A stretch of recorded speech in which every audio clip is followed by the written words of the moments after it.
low tide. Such a low tide can make it difficult and even impossible for some of the boats with deep keel designs to make their way out of the shallow harbors and into the deeper bay waters. In the peaceful hours of morning light, a floating parade of masted boats flow meditatively toward the starting line in the open northern reaches of Mobile Bay. Once at starting line, the scene changes quickly as the boats arrive and get into a sailing pattern of scuttling back and forth, hoping to gain good timing, momentum, and position for the start.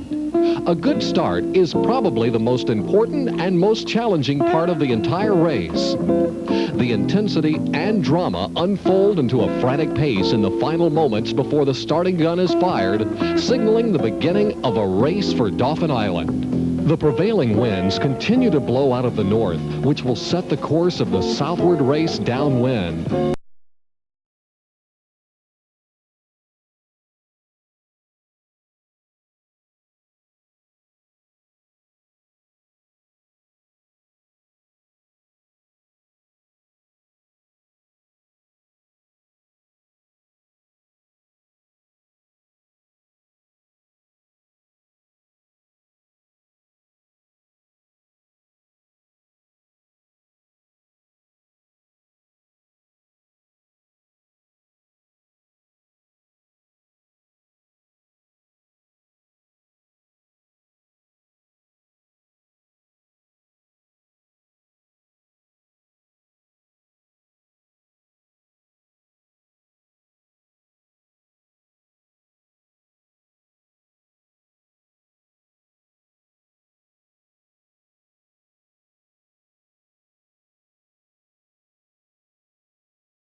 A Race for Dauphin Island will continue after